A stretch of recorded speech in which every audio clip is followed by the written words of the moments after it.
Good evening, everyone. Am I audible at the back of the room? May I just check? I'm getting reassuring nods. You'll find some papers on your seats. Let me just explain what they are. First of all, I've given you a kind of roadmap of the ground I'm going to cover during the next 50 minutes or so.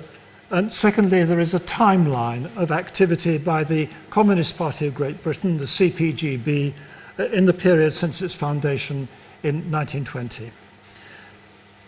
I'm audible, I'm assured. I hope also to be visible, because I'm going to use quite a lot of visual material to illustrate what I want to say. And what I want to say is really to tell you some stories. I want to try to understand why, in the words of my friend Ben Pimlott, alas no longer with us, why communism was regarded by many free, intelligent, well-informed and honourable people as the only hope for humanity. And to answer those questions, I'm going to tell you about the experience of some individuals. Now, the 30s generation of communists have previously been very easily dismissed, I think, as Stalin's useful idiots or suffering from gross class guilt. And the 30s as a decade too can be dismissed, the low and dishonest decade it was called. But as the provost said, these are essentially Cold War views, I think. And there's certainly time for a fresh look when the Communist Party of Great Britain and the Soviet Union are both defunct. And an analysis based on personal experience which brings home, as far as I can, I want to give voice to these people, the nature of the experience that led them to reach the conclusion that they did. I'm not going to say anything about espionage. Anyone who came along for revelations about spies, I'm afraid, will be disappointed. It's not an apologia either. I'm not trying to rescue the reputations of these young people. I'm trying, as far as possible, to understand them. And why communism was for them, in the words of the poet Cecil Day Lewis, a radiant illusion. That's my title. Why it was radiant, even at the same time as we now know it was in many respects an illusion. So let me introduce my cast. On the extreme left, Jack Gaster. Next to him, Moira Lind, Francois Lafitte, in slightly later life, I'm sorry I couldn't get a contemporary picture, Richard Clarke, Mary McIntosh, Charles Madge, Bernard Flood, and Malcolm McEwen. And I'll tell you more about each of them as they come into my story. They come from quite different backgrounds. I broadly categorise them as middle class, but middle class is a very various animal, and they come from quite different sections of it. But they were all broadly middle class. But despite any differences between them, they all had experiences in common. And here is the first, and in some respects, still the most important of all, and that was the Great War, as we called it in those days. I think it's impossible to overstate the effects of the Great War in terms not just of the material sacrifices that were made in the course of fighting it, but also in terms of the human loss. And the direct impact of the 30s generation in terms of loss of parents, some in my cohort lost parents in the war, or elder brothers, and the impact not just on men, but on women as well, women left to bring up children alone or never find a partner. And one of the outcomes of the impact of the Great War on the 20s and 30s was the cult of mourning that developed in the country. The symbols of mourning, here we have the most famous one of all, the cenotaph in Whitehall, but at every level of society, the school hall, the cathedrals, the churches, at every level of society, memorials that incessantly reminded one of the impact that the war had had. When there was a possibility of war in 1935 over Abyssinia, George V said to his former Prime Minister David Lloyd George, "If there is any question of war, I am going to go to Trafalgar Square and wave a red flag." Such was the depth of his rejection, which was common across the whole range of society. Now, the lessons of the war were taught in some respects in the literature of the period, the well-known war poets, particularly Wilfred Owen, and on the stage, R.C. Sherriff's Journey's End. And of course, the drive to do something to prevent another episode of the same kind was taken up at all sorts of levels as well. Ways of avoiding the resumption of war, diplomatic negotiations and disarmament conferences, the creation after 1918 of the League of Nations as a way of leading to a more peaceful and concordant set of relationships. But potentially hopeful developments over the 1920s were swept away, and they were swept away by the economic depression, which begins in the United States on Wall Street, but spreads across the Atlantic in Europe. It undermines the fragile Weimar Republic, opens the door to the Nazis and their demagogic and anti-Semitic policies. In Britain, it leads to the fall of the 1929 Labour government, the election in 1931 of a national government which immediately introduces substantial cuts in public expenditure. So you lead up to the situation in the early 30s of rapidly increasing unemployment and poverty. Now, the impact of these events was uneven. It was uneven by class and it was uneven by geography. The traditional manufacturing areas, the West Midlands, in the northeast, in the central belt of Scotland, were particularly severely affected. And the impact is also differential by class. The working class suffers substantially more than the middle class. And that means that the middle class young that I'm going to talk about have less direct experience of the impact of the Depression than their working class contemporaries. For the classes are separated to a substantial degree by social setting, and they're separated by geography, which means that the initial reactions of the middle class young, their anxiety, their concern about what was happening, their desire for solutions, is common across the whole range of their contemporaries, but they react differently to it, and they make the decision that we are going to talk about today to join the Communist Party. Now, why are they different? Why are they different from their contemporaries? Is it their characters particularly? Is it their detailed class background? Is it their material circumstances? I'm going to start by looking at the most basic of all, and that is the home environment. This is a photograph from the 1930s. I think you can tell it is by the very sharpness of the partings in the male members of the group. There is an idea, and it's still quite fashionable, I think, that political radicalism is the product of some form of personality disorder or neuroses.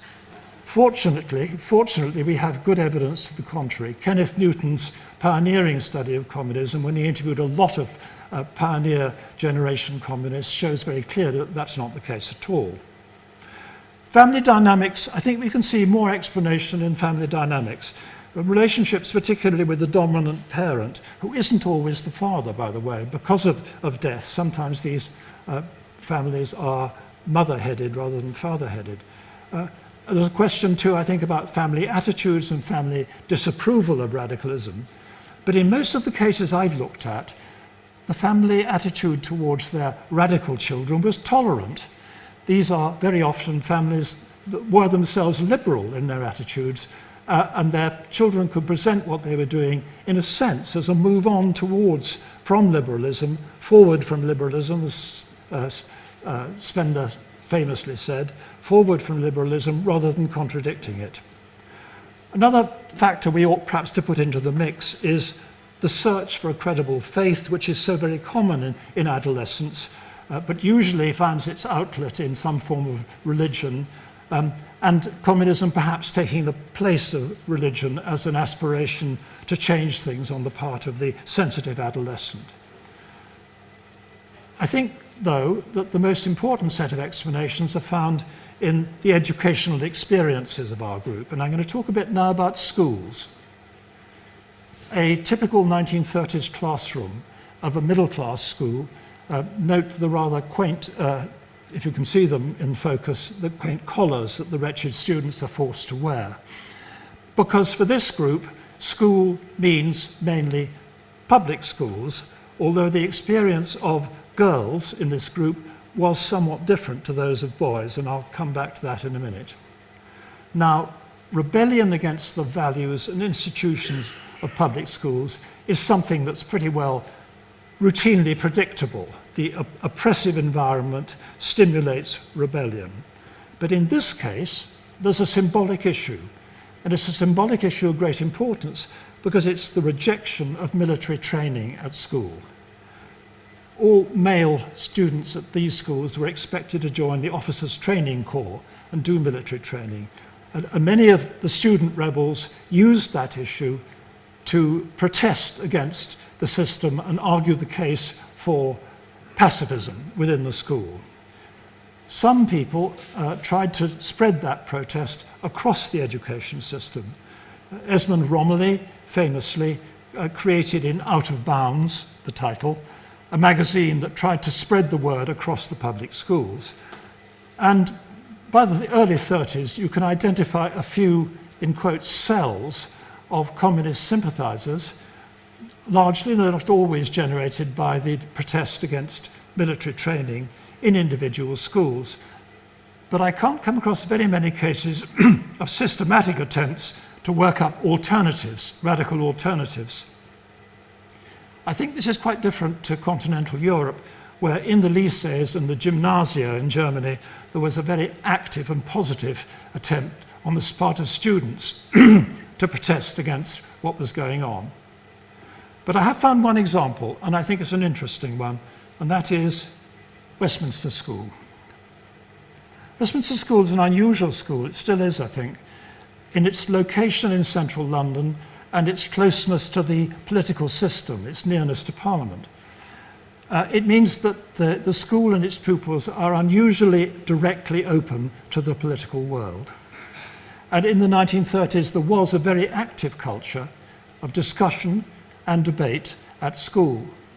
Visitors were asked to come and speak to the school from the political parties, from the foreign embassies to talk about their country's policies. When he was passing through London for the negotiations on Indian independence, Mahatma Gandhi was asked to come and speak, and he did. Those who came to the school expected to be submitted to examination and discussion, and they were. The minute books of the Literary and Political Society show that very lively debates took place. There was also on the school campus a League of Nations youth group, which was very dynamic and had a substantial membership. But one specific episode, I think, illustrates my point most clearly. In 1936, some students in the Scholars' House College, with the active support of some radical masters, went to the headmaster and told him that they wanted to set up a society to look at the contemporary issues in the world in a critical light.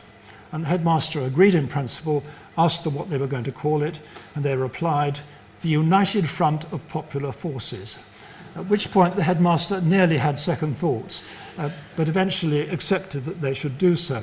And for a year, this society, inevitably abbreviated to UFPUF, drew up a manifesto, held meetings of their fellow schoolchildren, issued publications, and conducted a debate at a quite substantial level of sophistication.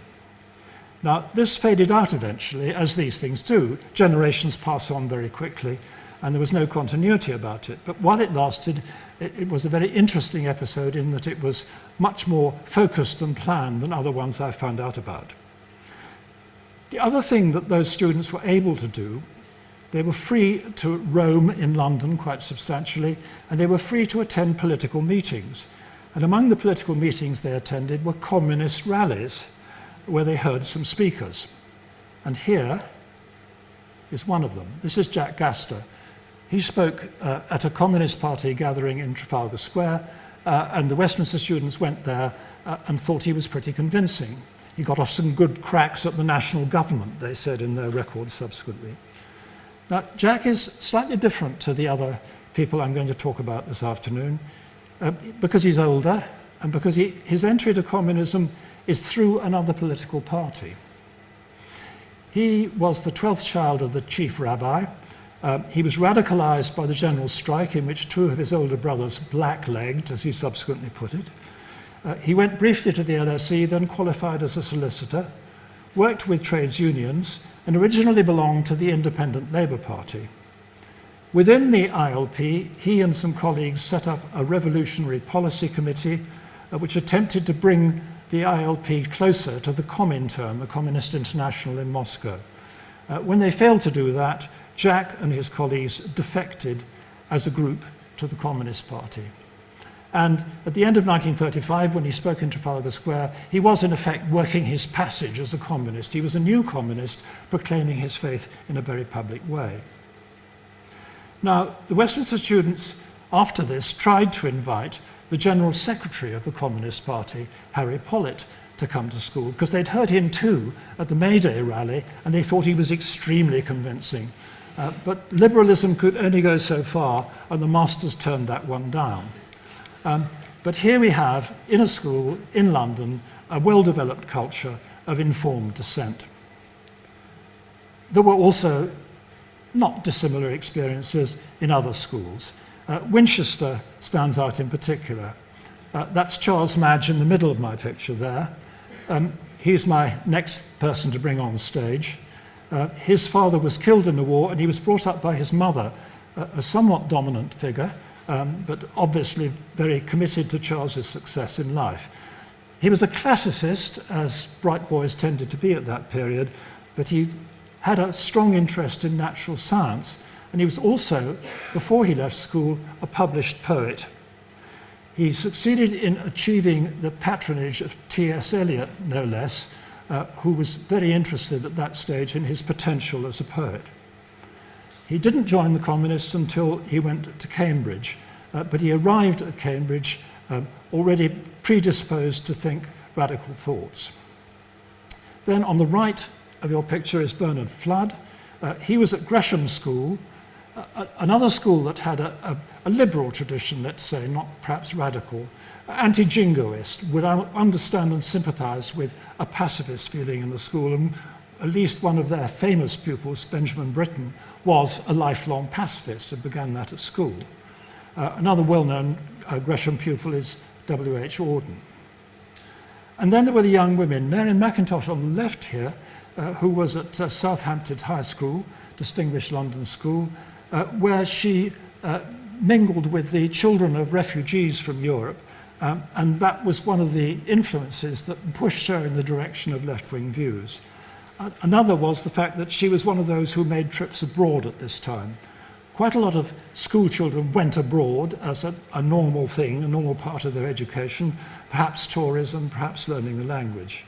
And they saw things that were happening in Nazi Germany, and they saw in some cases what was happening in Austria, the suppression of the Social Democrats in 1934. And one or two, shall we say fortunate ones, actually made it to the USSR. One of the Westminster pupils I'm talking about went to the USSR and was quite impressed by it. He thought it was a project underway, but it was one that was promising. And he published the results of what he'd said, what he'd seen in the school magazine, and kicked off a tremendous fury about how this was Bolshevik propaganda. The USSR is also attractive in a more general sense because of the interest in this generation in Russia. Now, you see on your left there, Prince Dmitry Mirsky. The prince was a white Russian refugee who was a specialist in Russian literature and published what I think is still a standard work on the subject and taught at London University under Sir Bernard Pears. He had good contacts in the English literary world and was particularly much liked in Bloomsbury. So his classes at the University of London were attended by people interested in Russian literature and Russian culture. But in 1929, Prince Mirsky had a change of loyalty. He decided that it was communism that best represented the best aspirations of the Russian people. He wrote a rather sycophantic hagiography of Lenin, in order to share his new faith and his new belief. And while waiting for a Soviet passport that he would require to go back to the Soviet Union and work with Maxim Gorky, which is what he wanted to do, while he was waiting for his passport, he taught people a very different kind of course at London University about the virtues of Bolshevism. And one of those who attended his course was the man on the right, not a contemporary photograph, I'm afraid, François Laffitte. François was the illegitimate son of an American anarchist and a French liberated woman, a new woman. He was educated at LCC grammar schools while he was in England and in French lycées while he was in France.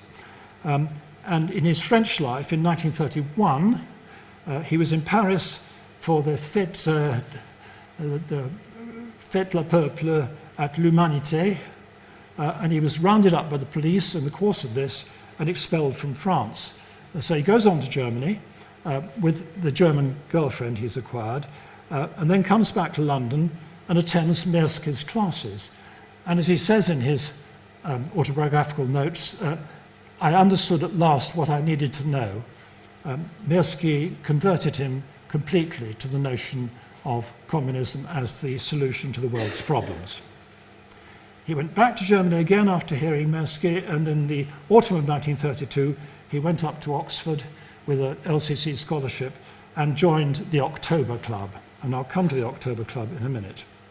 But to summarize what I'm saying about the schools, school experience was often quite influential in pushing people in the direction of accepting communism, not necessarily embracing it, but accepting it as a possibility. But mostly for this group, the crucial experience comes at the university stage.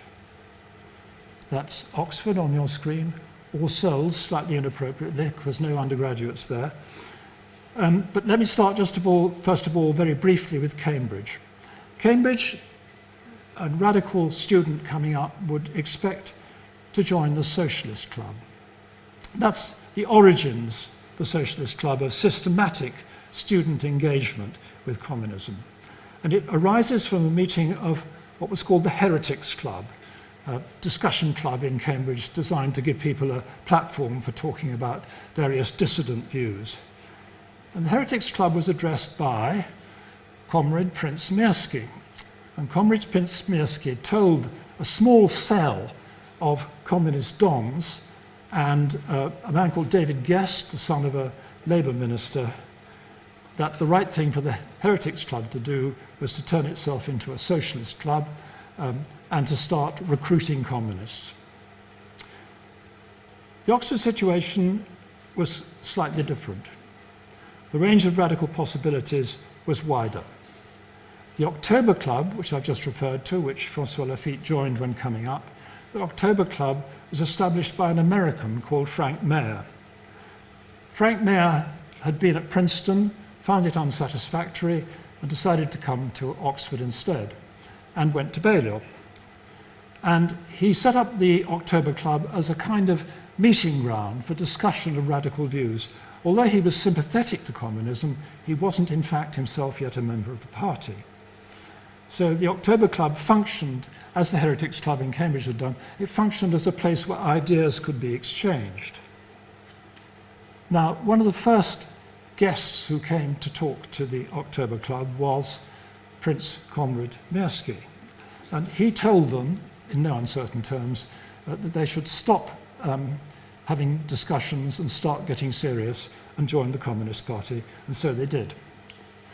When Frank Meyer left Oxford, he went to LSE and proceeded to try to build up a tight communist network among LSE students, which included producing all the things that communist networks did in those days, producing a student newspaper, the Student Vanguard, in which he published an article saying that one of the members of LSE staff was a spy, a police spy, for which he was sent down.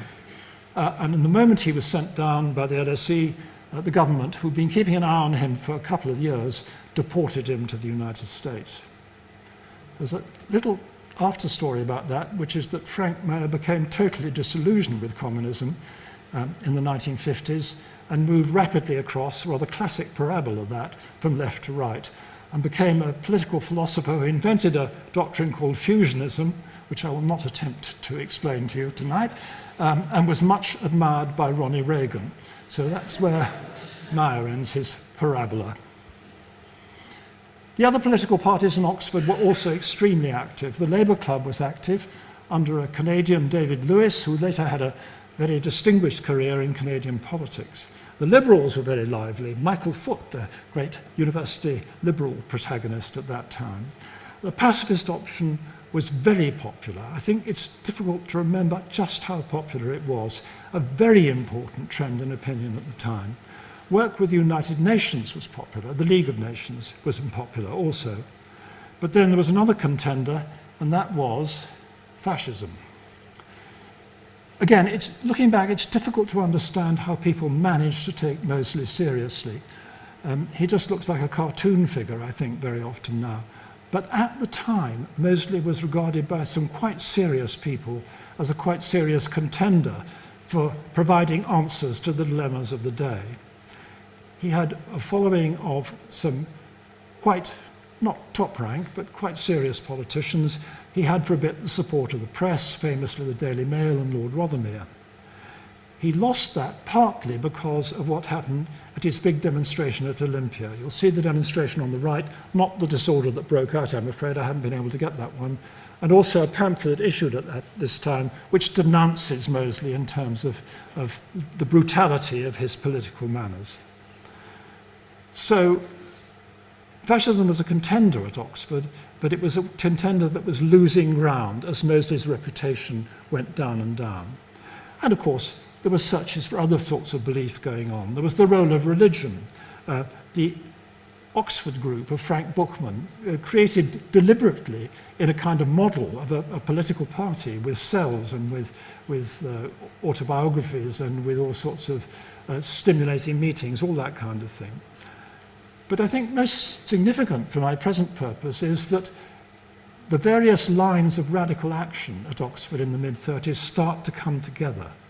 And most significantly after December 1935, formal joint working between the Labour Club and the Communists begins.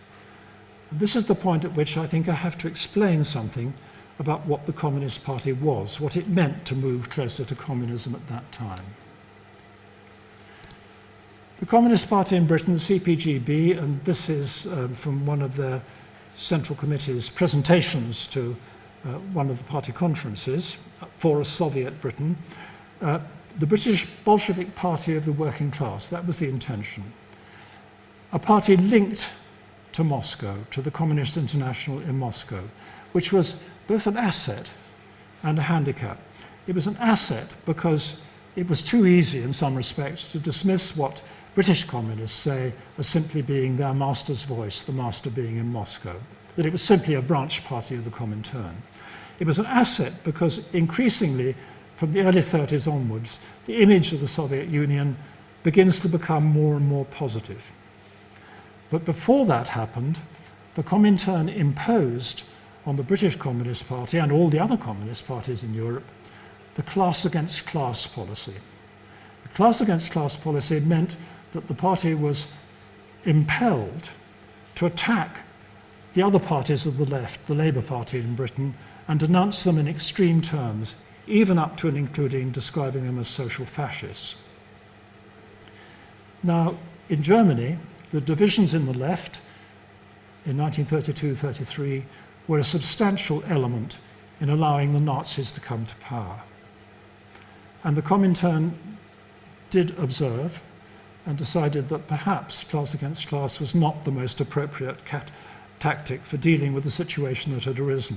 So you get the gradual abandonment of class against class as a policy until 1935 when it's formally disposed of.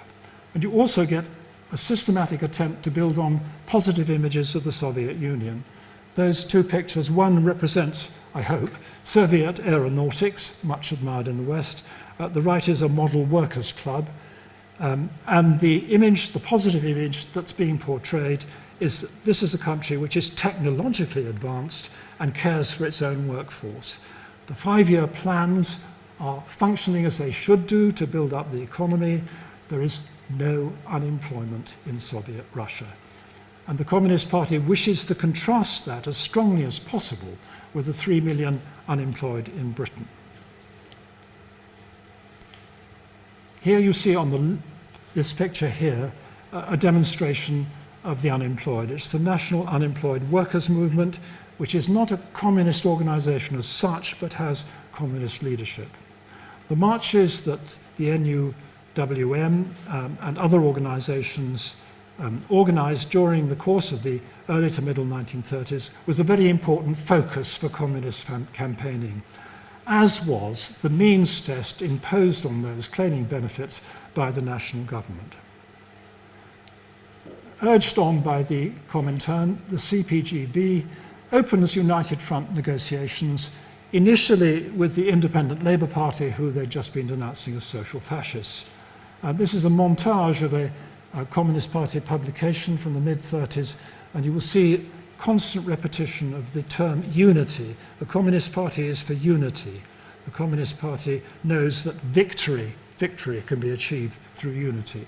And at this stage, the Communist Party membership is increasing quite substantially. From being a tiny party at the beginning of the 30s, only 2,000 members, it jumps up to 12,250 by the time that this campaign was underway.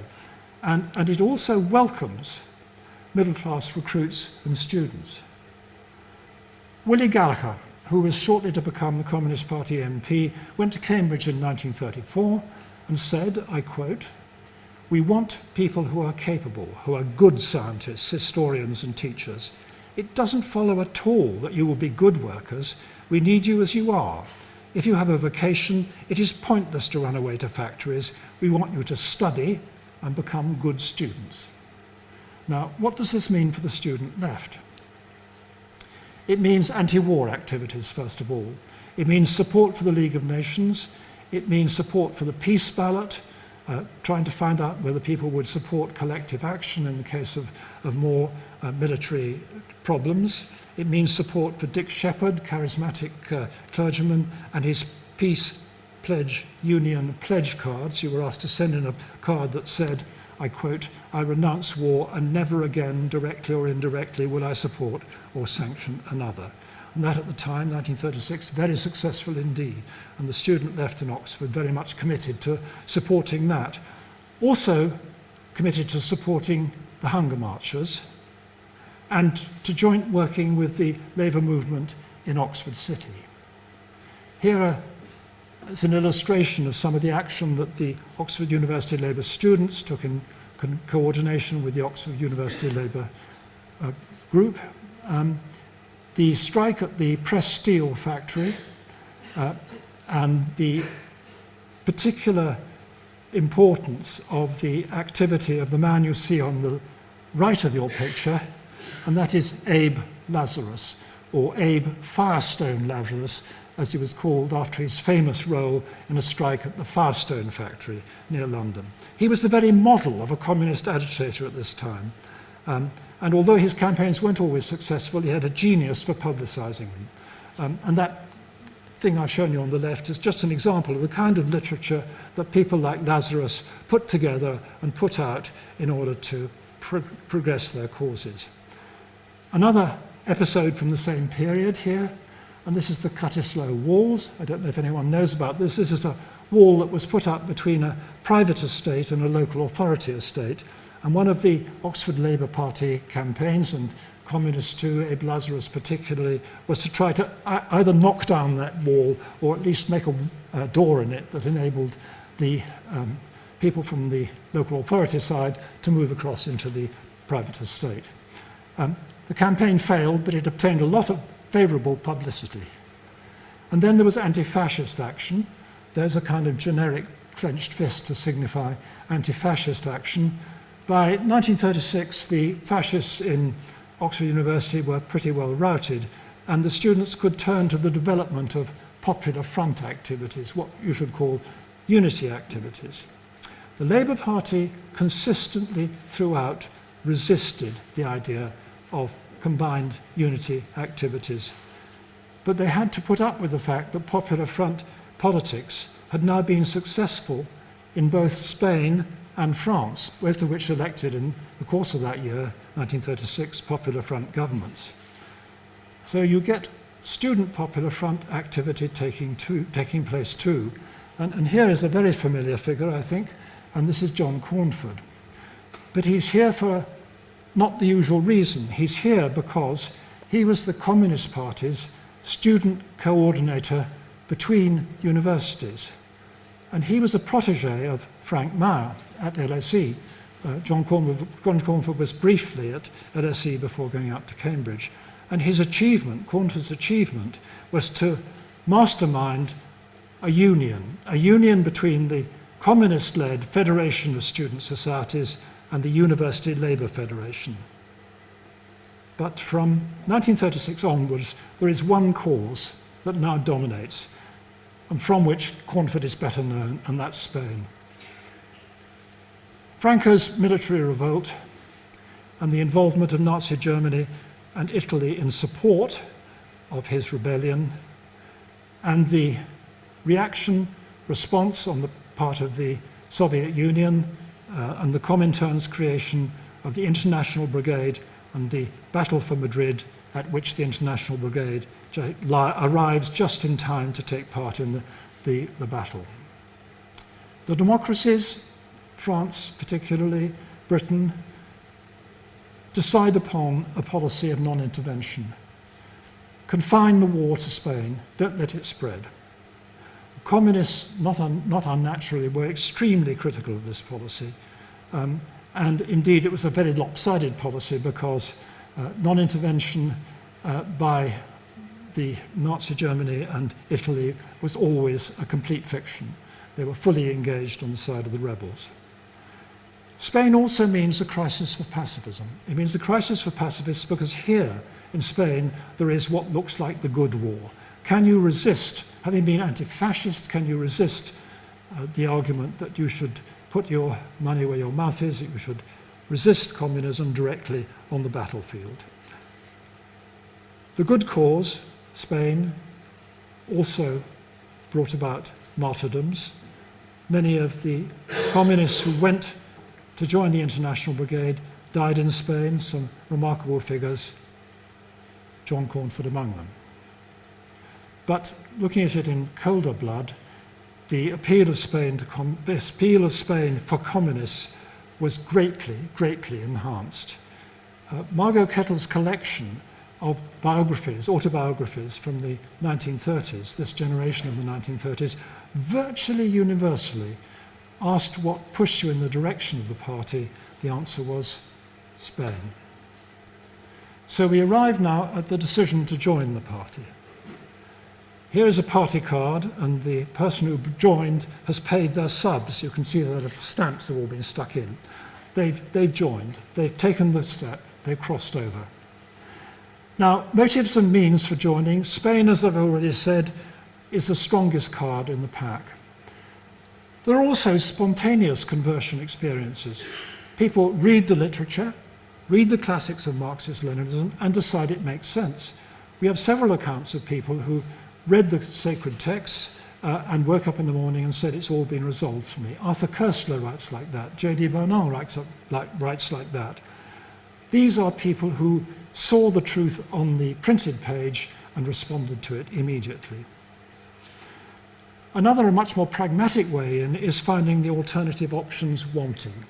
People not believing that any other party of the left was a sympathetic environment for them, regarding the parliamentary Labour Party as far too feeble. The image of individual communists is another powerful incentive. The communists seen as tough guys, people who know what they're doing, are committed to what they're doing. Why do we, when we see a red, feel small, said Day-Lewis. Preposterous poem, but it resonated. The image of for outsiders is sometimes important too.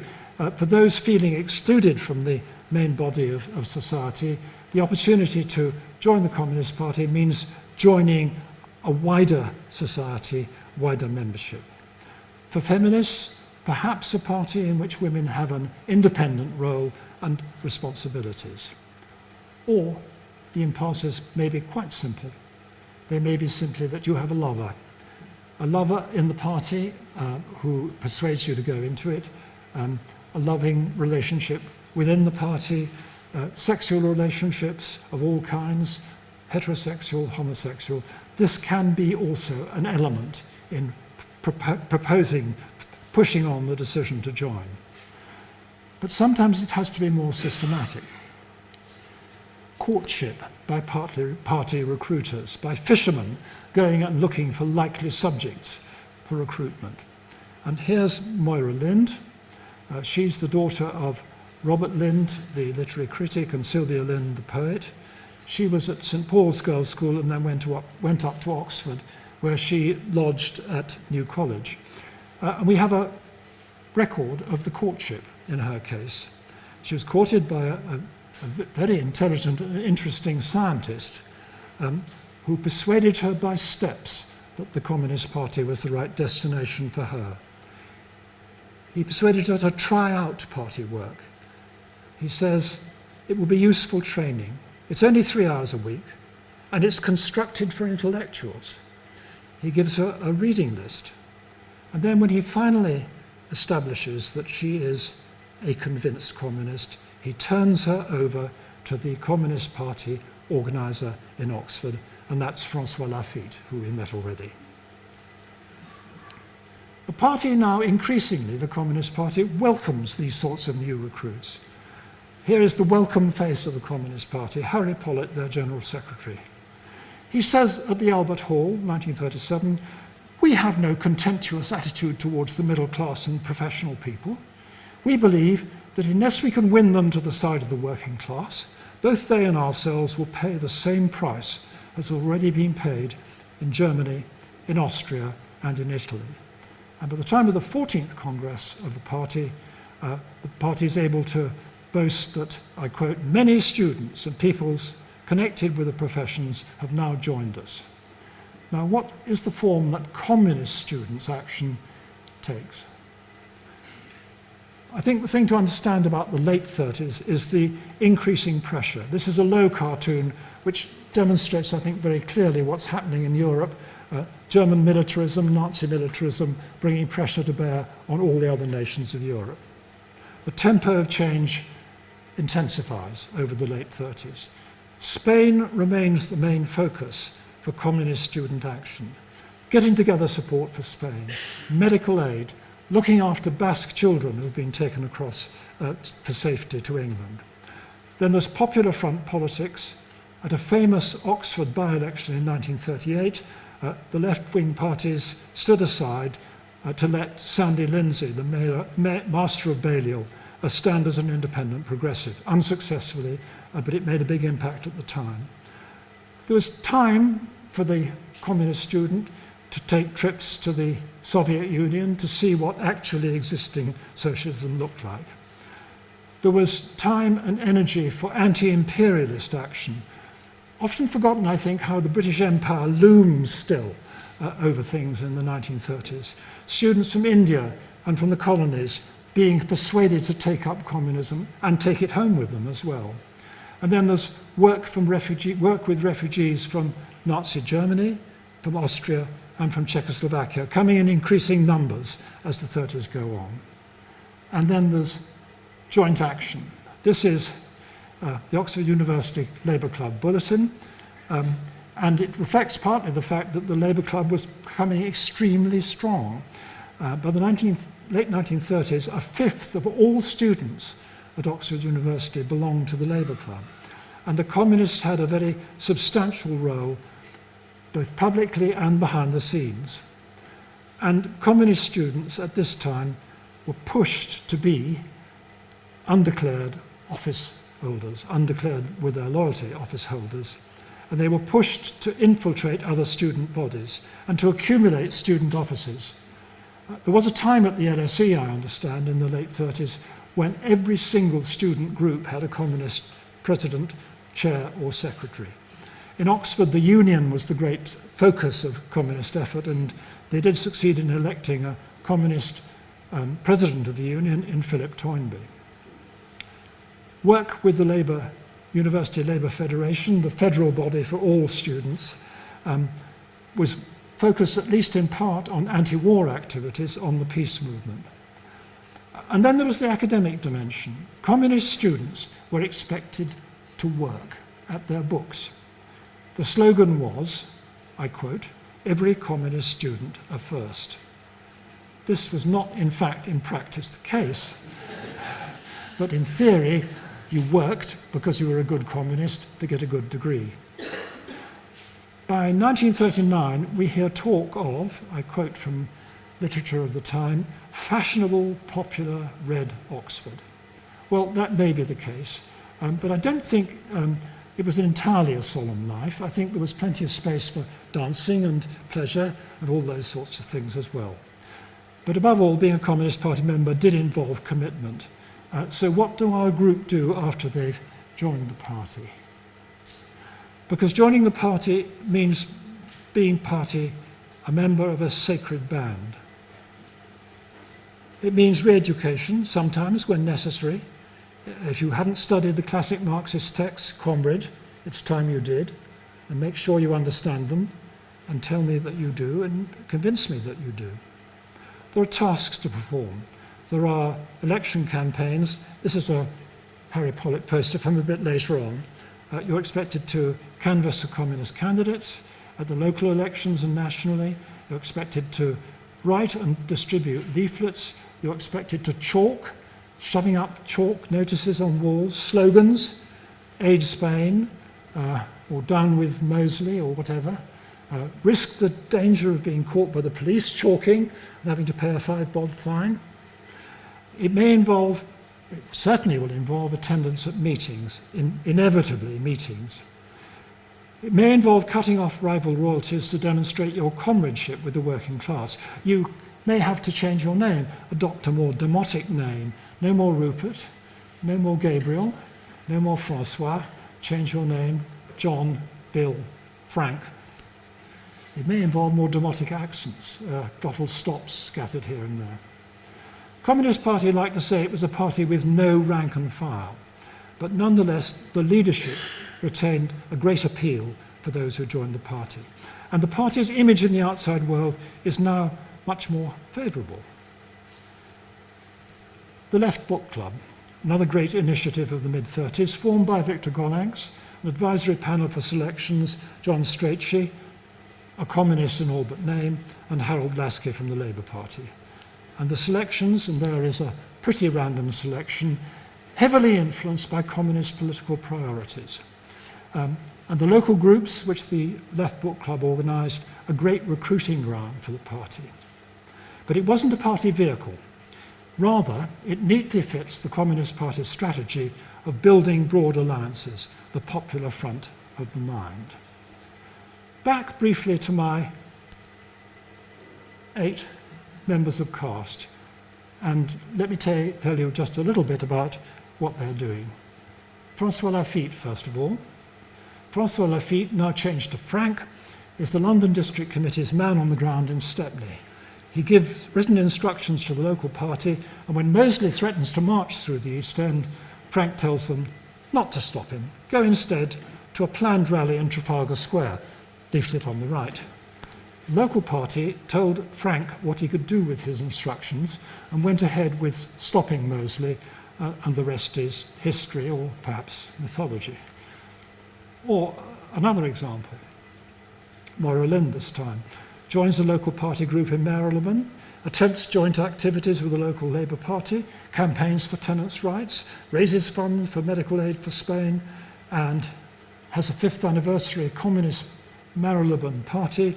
A special branch were there, taking notes, and they say in their record, quote, songs of a communistic and satirical character were sung. Now, Charles Madge, down on the bottom there, he joins after leaving Cambridge abruptly with the wife of another communist without taking his degree. He joins the staff of an anti-war newspaper and then the Daily Mirror. And from there, he launches Mass Observation, jointly with Tom Harrison, the anthropologist on his right. It's founded in order to provide an opportunity for voluntary observers to provide accounts of opinion on current issues and reflect upon the priorities of the nation. And it based on intensive work by observers in northern towns. And Madge attempts to combine this kind of populist social science with his Marxist approach to the problems of the world. He publishes a very interesting article in Left Review to try to convince himself, I think, as much as anyone, of the compatibility of these two things. Other developments. Jacques Gaster, on the top left, provides legal support for party and the trade unions. His public speaking is very prominent. He's given a job of infiltrating local Labour parties, which he discharges with great discretion. Bernard Flood is involved in the international student movement and in the League of Nations. Richard Clarke and Mary Mackintosh are still at Oxford in this period.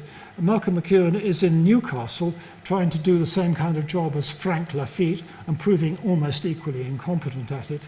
He goes off after that to a rather distinguished career in journalism, starting with the Daily Worker. So now the appeal of communism generally is developing.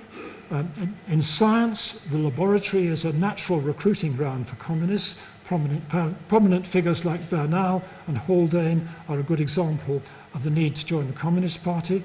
There's admiration for Soviet modernism, there's admiration for the Soviet cinema. This is a kind of generic clip from Soviet cinema of the 1930s. And there is also the process, which I haven't time to do full justice to, of the Communist Party growing a cultural environment, promoting party groups in art, music, architecture, and writing new publications, producing and writing new publications like the Left Review and the Daily Worker, aiming as far as possible for a wider readership. That slide is of the Artists International Association, Julian Trevelyan organising an anti-Chamberlain protest at the time of Munich. I don't think it deterred Chamberlain, but it entertained people, I imagine. And then there was literature. The left-wing poets are misleading, I think, as an influence in defining the decade. None of the chief figures, except briefly Stephen Spender, actually belong to the party, but poetry is important because it's normal for party figures also to be poets, as John Cornford was, as Richard Clarke was. To summarise, there now seems to be a coherent case for communist membership, and perhaps no ground for doubt. Charles Madge says in this collection, the cover of which I'm showing, I quote, "Lenin, would you were with us at this hour. England has need of you, of the cold voice that spoke beyond time's passions, that expelled all the half-treasons of the mind in doubt." But we have to recognise there were grounds for doubt. There was the Metrovic trial of British engineers in 1933. There's Stalin's dispossession of the kulaks and the mass famine. There's the trial of old Bolsheviks beginning in 1936. There's Vyshinsky as public prosecutor starting one of those trials. There's the purges and there's the Gulag, in which many people well known to British communists perished, and Prince Comrade Mirsky perished. There's the unrelenting assault on perceived Trotskyism in Spain and elsewhere. There's the CPGB's own equivocation on rearmament and conscription. And during the run-up to the war after Munich, there is the Nazi-Soviet pact. There you have Hitler greeting Stalin over the corpse of Poland. The bloody assassin of the workers, I presume, says Stalin. The party responds in a initially confused way to this, though some members of my group did express their doubts about the pact. But I don't propose to follow this beyond 1939 because the war dramatically alters the situation for British communists as for all. So let me conclude. Here is a party card, Jack Gaster's as it happens. The card symbolises the moment of commitment. People have made their choice. People have made their choice and decided where their loyalties lie. Now, of those who made the choice, their personal histories, I suggest to you, doesn't distinguish them sharply from the general run of their contemporaries, either in their character or their family relations or their material or class situation. Their decision to join the party, often driven by circumstance, by their education, by charismatic teachers, by personal encounters with fascism, and above all by Spain, or by purely personal considerations, seemed the natural thing to do at the time. There were also, of course, pressing reasons for not doing so. Most progressive contemporaries did not do so. the phalanx of Labour notables who passed through Oxford at the end of the 30s, only one of them did.